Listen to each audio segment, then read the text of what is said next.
the staff, she performed a powerful blow across the cheek of the man. The man was half bent down, but didn't fall. As he rose back up, she could see his jaw was dislocated. With a fury of jabs and strikes, she pushed him back. But every time he would have fallen, something stopped him. "Princess, here!" An Amazon tossed a sword which landed at her feet. Irene just froze at the sight of the sword. The world just seemed to slow down. Her hands started shaking. She could feel the fear rise up in her. She tried to push it down, but she couldn't. Lost in her fear and her panic, she barely felt the man's hand across her face.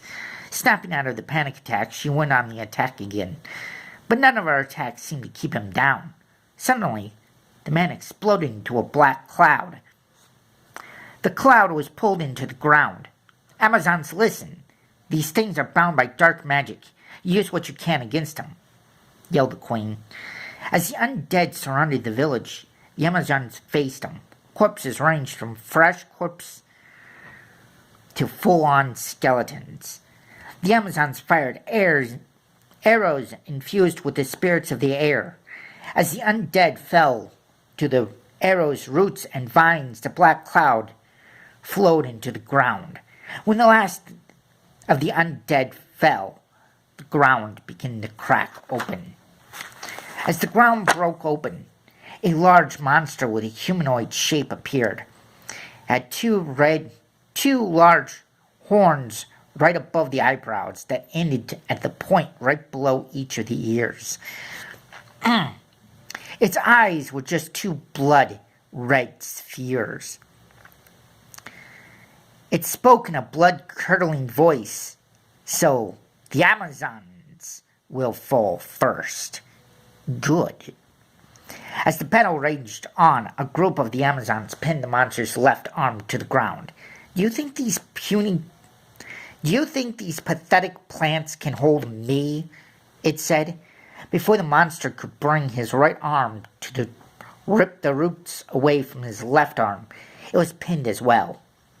As the monster's pulled at the roots to free his arms, a third group of Amazons pulled the monster's knee to the ground.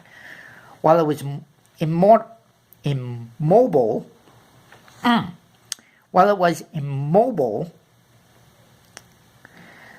a fourth group of Amazons fired several arrows at the monster. The monster laughed as the arrows bounced off his skin. "Amazons, do your best to hold it down," yelled the queen.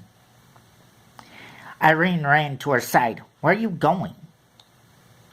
"The only way to end this fight is to use the Yggdrasil Bow.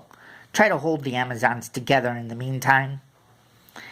The queen ran as fast as she could to her throne room. Running up to the throne, she could see the Yggdrasil Bow sitting beside it, glowing with an eerie light. Grabbing the bow, she ran outside to see the monster still struggling against the roots. As the queen pulled back the bow, an arrow of light formed out of the air. The queen closed her eyes. "Explosive arrow," she whispered. As the arrow hit the monster, it exploded in a small fireball. As the smoke cleared, black smoke was seen leaving the wound. The monster turned to the location of the arrow came from. Seeing the Yggdrasil Bow, the monster gives out a roar. The queen fired arrow after arrow at the monster. Each exploded shortly after hitting it. "Amazons, fall back behind me." The queen pulled back the bow as far as it could be drawn, whispered, "Arrow of pure